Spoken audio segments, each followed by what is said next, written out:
오늘은 몇 시간 뒤면은 새로운 한 해를 맞이하는 2024년도 마지막 저녁 시간입니다.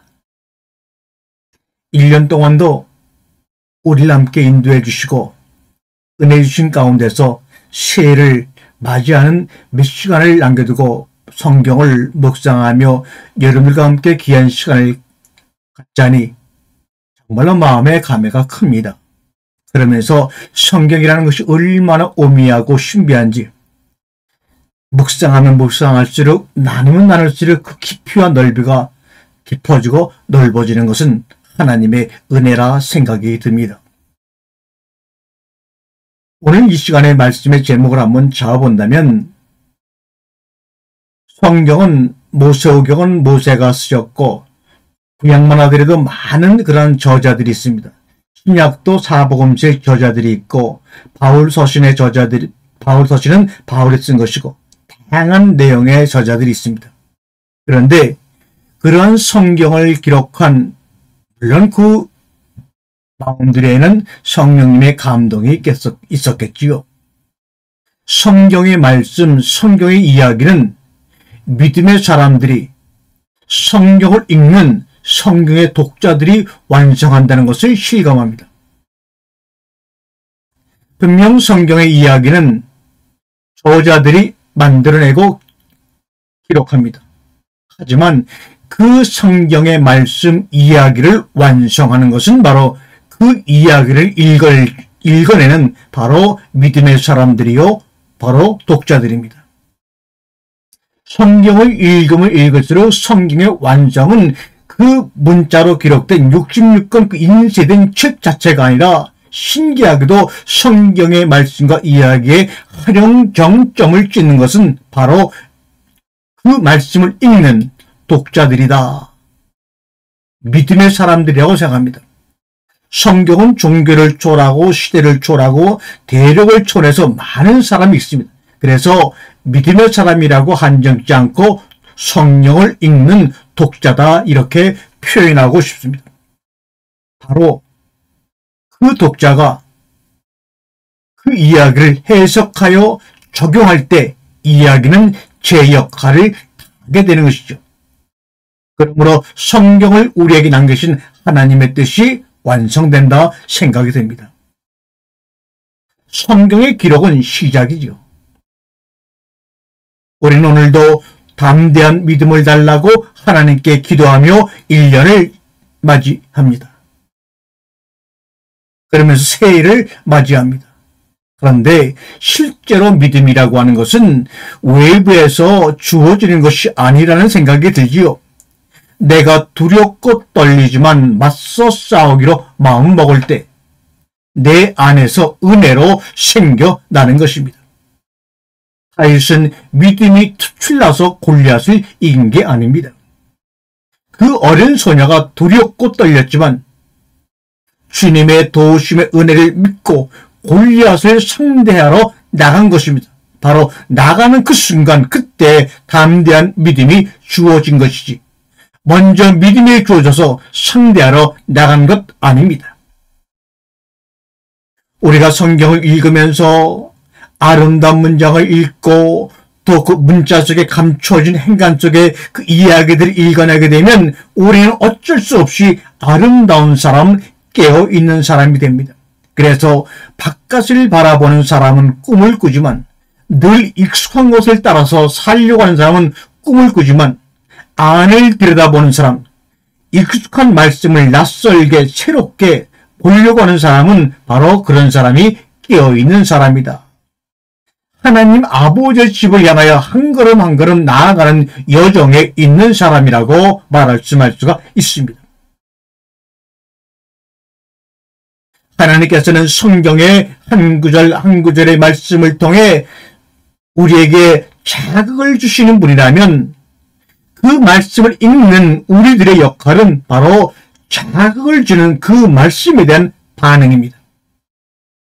자극이 있으면 반드시 반응이 있게 마련이고 자극과 반응 사이엔 약간의 시간이 주어지죠. 그것을 찰나라고 합니다. 이 찰나 같은 짧은 시간 동안 우리는 선택하거나 결정합니다. 어느 분이 제게 이렇게 묻더군요. 목사님은 그런 오랜 시간 동안에 많은 저서를 드시고 많은 방송을 통해서 영상으로 우리에게 이야기를 나눠주시는데 그렇게 할 수 있는 힘은 도대체 어떤 거냐? 어디서 나오시냐고 물어보더군요. 저는 지체 없이 대답했습니다. 저는요, 제가 이 땅에 살고 있지만 그 시간만큼은 이 세계에 속하지 않을 수 있다는 안도감이 힘이라고 말씀을 드렸습니다. 바로 이런 사람들에게는 다른 세상을 보는 눈이 열린 사람들에게는 자기 자신만의 시선이 있습니다. 그리고 그 시선이 남들과 다르다고 해서 말하기를, 글을 쓰기를 두려워하지 않습니다. 그들은 자기만의 시선을 갖는 게 왜 중요한지를 알고 있기 때문입니다. 세상을 살아가면서 하나님의 말씀을 읽고 들을 때 자기만의 시선과 듣는 귀가 없으면 남이 바라보는 세상만을 보게 되지요. 평생 동안 말입니다. 자기만의 이야기를 만들려면 우리는 비판적 사고가 꼭 있어야 되고 이 비판적인 사고는 배워야 하는 필수 코스이기도 합니다. 그런데 우리는 그동안의 신앙생활 쪽에서 비판적인 사고는 신앙이 없음의 증거라고 하면서 우리는 수혜당하고 무시당하고 그렇게 한 변두리에서 신앙 없는 자로서 취급을 받으며 그런 신앙생활을 했습니다. 그러나 그것은 옳은 것이었습니다. 비판적 시선이 중요하다고 말해도 다수의 사람들은 그것이 왜 중요한지를 모릅니다. 그래서 우리 하나님 아버지는 그걸 깨닫게 하려고 하나님은 고난이나 공경을 주시는 것 같습니다. 우리가 어려움에 빠지면 우리는 한 번도 도전해보지 않은 걸 시도하고 그때 알게 됩니다. 아, 이렇게 해도 되는구나. 이렇게 해도 할 수 있는 거구나. 처음엔 어려워도 한 번만 해보면 요령이 생깁니다. 작은 깨달음이라도 내가 찾으면 느껴지는 기쁨이 다릅니다.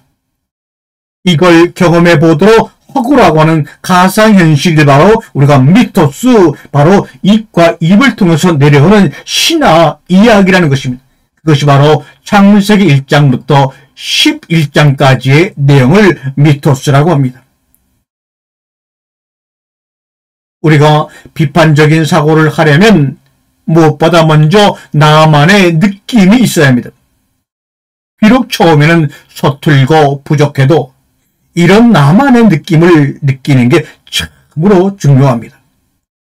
나의 인생에서 주인공은 나에게 부족해도 나의 눈으로 읽어야 하고 진리를 분별하고 지켜내는 눈을 키울 수가 있습니다. 우리가 신앙생활을 해나가면서 인생을 살아가면서 합리적인 의심이 필요할 때가 꼭 있습니다. 이 땅에 있는 수많은 교회들, 전 세계에 있는 수많은 교회의 많은 문제는 무엇이냐? 믿음이 지나쳐서, 확신이 지나쳐서 생긴 결과입니다. 현대 교회의 많은 문제들은 자기 확신, 하나님의 은혜로 인하여 주어지는 믿음이 아닌 자기 믿음이 지나쳐서 생긴 겁니다. 믿음이라고 하는 것은 하나님의 은혜로 인하여 믿음으로 구원받았다고 하는 에베소 2장 8절의 말씀처럼 은혜라고 하는 것은 자격이 없는 자에게 주어지는 하나님의 선물입니다. 그러므로 믿음이 있다고 하는 것은 믿음이 있다 고백하는 것은 나는 자격이 없음에도 불구하고 아무것도 내 속에 선한 것이 없음에도 불구하고 주님께서 나에게 이런 귀한 말씀을 주시니 정말로 감사합니다라고 고백하는 자에게는 자기 확신이 지나칠 수가 없을 것입니다. 하나님의 은혜 가운데서 믿음으로 하루하루를 살아가는 사람들에게는 늘 날마다 의심과 회의와 흔들리는 믿음이 생길 수밖에 없습니다. 왜요? 내가 스스로 가진 내 확신이 아니기에 그렇습니다. 그러므로 사랑하는 여러분, 여러분의 신앙생활 속의 일정 가운데 의심과 회의와 흔들리는 믿음이 들더라도 낙담하지 마세요. 그것은 정상입니다. 의심과 회의, 흔들리는 믿음이 꼭 나쁜 게 아님에도 많은 이들이, 많은 교회가 이것을 믿음이 없는 증거로 해석해버리고 판단해버린다는 것에 문제가 있고, 이로 인해 교회가 많은 문제를 생산하고 있습니다. 오늘날 주변의 교회는 돌다리도 두들려보는 합리적 의심이 왜 중요한지를 잊고 있습니다.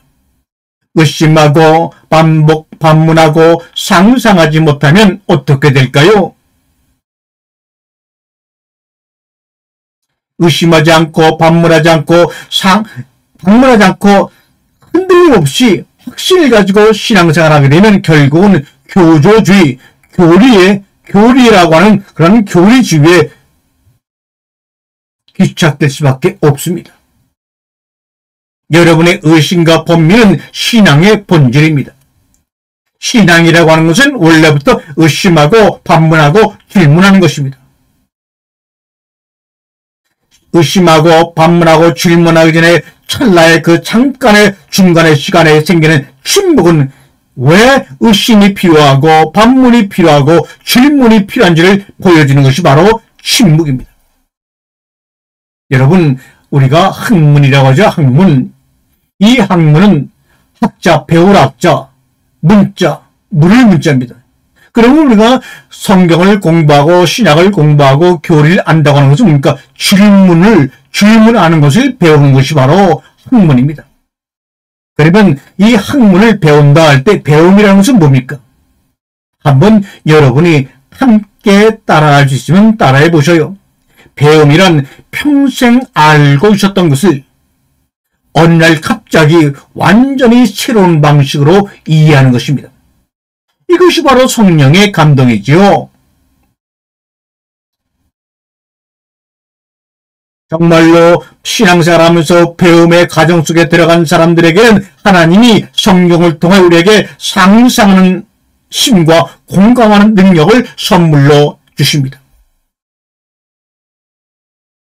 아담과 하와가 동산 밖으로 나온 순간 모든 걸 다시 배워야 했을 것입니다.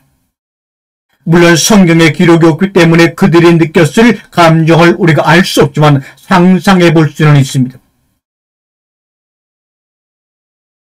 성경의 4장부터 나오는 성경의 족보를 보니까 아담부터 라멕까지가 9대이고 8대 무드셀라는 노아의 홍수가 나기 직전까지 함께 살았다고 기록합니다. 아담은 10대에서 노아의 얼굴을 보지 못했지만 노아의 아버지 라멕과 함께 살다가 930년에 죽었습니다. 또 노아는 아브라함과 함께 58년을 함께 살면서 무슨 이야기를 그 후손들에게 전해주었겠습니까? 그래서 신명기 마지막 절에 역대 연대를 생하라. 너희들의 조상들이 대대로 너희들에게 전한 그 후전의 내용들을 기억하라고 가나안 땅을 들어가는 그들에게 마지막에 설교로 마무리합니다. 노아가, 아브라함이, 모세가 무슨 생각을 하며 그 긴 세월을 견뎌냈을까요? 아벨을 가인에게 잃었을 때 아담은 어떤 생각을 했을까요? 성경을 읽고 상상하며 공감하기를 노력하면 충분히 알 수가 있습니다. 창세기 1, 2, 3장에 그 세밀한 감정이 문자적으로 기록되어 나와 있진 않지만 이것을 알 수 있는 한 가지 과정 속에서 우리가 알고 있는 유명한 작가이신 박한서 작가가 쓴 한 말씀만 하소서라는 소설이 있습니다. 한 말씀만 하소서. 하나님을 향하여 불러주는 철저한 문구입니다. 한 말씀만 하소서. 이 글을 읽다 보면 느껴지는 감정이 얼마나 짙게 느껴지는지요. 그 내용을 보게 되면 박완서 작가는 그 한 말씀만 하소설한 그 글의 내용 속에서 온종일 신을, 하나님을 죽입니다. 죽이고 또 죽이고 100번 고쳐 죽어도 죽일 여지가 남아있는 하나님으로 묘사합니다. 징후의 마지막 극치인 살인을 느낍니다. 하나님을 향해 말합니다. 내 살인을 위해서도 하나님, 당신은 있어야 돼. 이렇게 말합니다. 하나님을 향한 원망이 엄청나게 섬뜩하게 표현됩니다. 왜 그랬을까요? 박완서 작가는 1998년에 아들을 사고로 잃었습니다. 그 아들은 서울대학교 의과대학을 나온 찬란하고 멋진 기대가 유명한 아들이었습니다. 박완서 작가님은 아들을 잃기 전에 먼저 남편을 떠나보냈어도 그렇게 절절하게 절망하지 않았습니다. 하지만 남편과 자식은 또한 다르더군요. 그래서 아들을 잃은 다음 작가는 글 쓰는 것을 절필하고 수도원에 들어가 점거하지만 그 슬픔이 진정되지를 않았습니다. 잠을 자기 위해 소주를 마셔야 했습니다. 눈을 감면 난리가 나서 허둥거리며 피난을 가고 사람들이 죽고 양식이 떨어지는 꿈을 꾸었습니다. 아들이 어두운 땅속에 누워있다는 생각이 들면 발작적인 소름이 그에게 북받쳤다고 고백합니다. 그래서 박완서 작가는 하나님을 향해 이렇게 외칩니다. 주여, 그렇게 하찮은 존재에다 왜 이렇게 진한 사랑을 불어 넣으셨습니까? 그 작가의 아들이 떠나는 올림픽이 열렸습니다. 성화가 도착했다고 잔치를 벌이고 춤을 추는 게 작가는 싫었고, 문득 아들 대신 딸 중 하나를 잃었다면 덜 애통했을 것 같다는 그 섬뜩한 상상에 제풀에 놀라 울며 주님께 용서를 구하는 기도를 드렸지만 가슴에 울렁울렁거림이 가라앉지 않았다고 고백합니다. 주를 믿어서도 사랑해서도 하는 단지 두려움 때문에 기도했다는 게 너무나 참담하게 느껴졌다고 고백합니다. 그렇다면 그 박완서 작가의 아들의 생전 모습은 어땠을까요? 아들의 고백을 거기에 그대로 기록하고 있더군요. 어머니, 마취과 의사는 주로 수술장에서 환자의 의식과 감각이 없는 동안 환자의 생명줄을 쥐고 있다가 무사히 수술이 끝나고 의식이 돌아오면 별 볼 일이 없어지기 때문에 환자나 환자 가족으로부터 고맙다거나 애썼다는 치아를 받는 일이 거의 없지요. 자기가 애를 태우고 생명줄을 붙들어준 환자가 살아나서 자기를 전혀 기억해주지 않는다는 건 얼마나 쓸쓸한 일이겠어요. 그런데 어머니, 저는 왠지 그 쓸쓸함에 왠지 마음이 끌려요.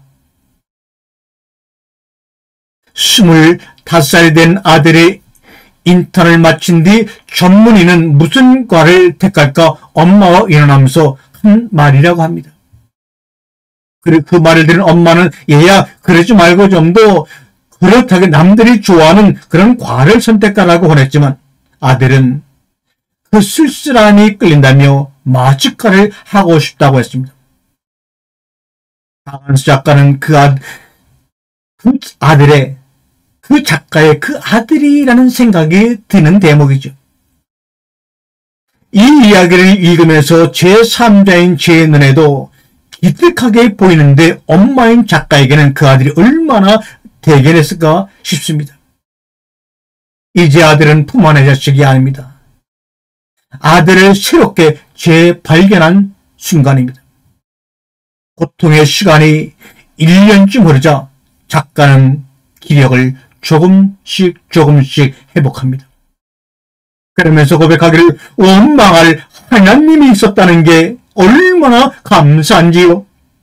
원망을 받아줄 하나님이 내 곁에 안 계셨다면 바간스 작가는 어찌 되었을까?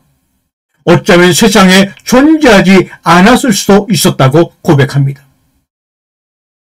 그제야 하나님의 침묵이 이해되었다고요. 침묵은 절대로 무관심이 아닙니다. 침묵은 우리로부터 더 많은 원망을 듣고자 하셨던 하나님의 기다림이요 배려였다는 것을 느끼는 순간입니다. 에덴 농산을 쫓겨나가면서 아마 아담도 그런 감정을 느꼈으리라고 저는 고백하며 눈물을 흘립니다. 사랑하는 성도 여러분, 내가 자신이 누구인지를 아는 건 절대로 쉽지 않습니다. 다수의 사람은 잠깐 호기심을 갖긴 하지만 대개는 이 물음을, 자신이 누구인가 하는 물음을 삶의 저편으로 밀어놓습니다. 왜요? 그렇게 사는 게 피곤하기 때문입니다. 사실 자기만의 답을 찾으려면 고민해야 하고 고민하면 삶이 피곤해지지요. 그런데 수많은 다수는 쉬운 선택을 합니다. 그저 많은 사람이 걸어가는 길을 따라만 갑니다. 그들의 뒤통수만 바라보며 아무 생각 없이 따라갑니다. 그게 넓은 길을 가는 것이고 성경에서 경고하는 삶이라는 것을 알지 못하고 따라갑니다. 사랑하는 나의 성도들이요, 자기다운 삶을 살려면 반드시 알을 깨고 나와야 합니다. 그동안의 삶에서 익숙한 것으로부터 세상 사람들이 가는 길로부터 그 알을 깨고 그 길을 뚫고 동산의 울타리를 깨고 뛰쳐나와야 합니다. 누구처럼? 아담처럼 말입니다. 그건 성장통이지만 동시에 삶의 희열이요 경이로움입니다. 소설 장미의 이름에서 이런 대목이 나오죠. 우리는 진리를 안다는 착각에 빠져 산다고 얘기합니다. 여러분이 알고 있는 그런 지식과 많은 경험들은 어떻게 보면 여러분을 가두는 곳이 되었고 여러분을 구속하고 아름다운 경이로움의 세계를 향해 가지 못하도록 막는 에덴의 울타리가 될 수 있었을 것입니다. 과거든 지금이든 똑똑한 사람들이 만들어놓은 세상을 우리는 그저 따라갑니다. 알고리즘을 따라갑니다. 인공지능을 따라갑니다. 수업의 시스템을 따라갑니다. 부부의 생활의 관행을 따라갑니다. 이런 세상이 과연 좋기만 한 것일까? 세상에는 저와 여러분이 모르는 세계가 있고 그걸 알아가는 것이 자기인식이요 신앙의 여정입니다. 남이 만든 세계가 아니라 나만의 자기만의 세계를 가지려면 남과는 다른 나만의 언어와 문법을 가져야 합니다. 그게 자기인식이고 깨달음입니다. 그걸 말씀을 읽으면서 들으면서 경험해야 합니다. 그리고 이걸 경험할 때 매우 아프지만 이상하게도 한쪽으로는 마음이 시원해지는 것을 경험하게 됩니다. 그러므로 우리는 어제 붙잡혀 있지 말고 미래를 기다리지 말고 오늘 지금을 살아야 합니다. 성경의 이야기는 삶 속에서 뒷전이 되기 쉬웠던 나를 진정한 내가 누구인지를 보여줍니다. 성도 여러분, 나라고 하는 것은 나는 평생을 바쳐서 알아야 할 존재입니다. 지금같이 바쁜 시대일수록 지친 나를 잘 돌봐주어야 합니다. 나를 잘 돌봐주지 않으면 삶은 원하지 않는 방향으로 흘러가기가 쉽지요. 자신에게 진실한 게 싫은 타인과 이방인과 하나님에게도 진실해지는 길이라는 것을 우리에게 성경을 말씀하고 있습니다. 성경을 듣고 나누고 묵상하면 할수록 신앙의 열매는 눈에 보이는 결과물이 아니라는 걸 신앙의 눈으로 이해하게 됩니다.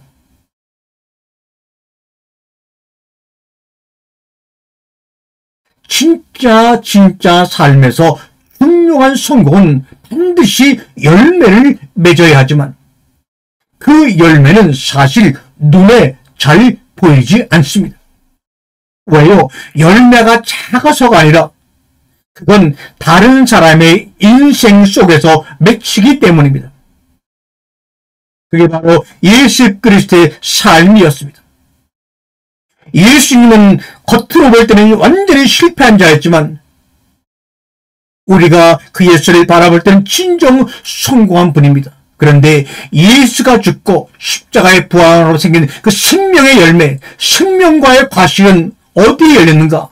왜 우리 눈앞에 안 보이는가? 내가 먹을 수가 없는가? 아니죠.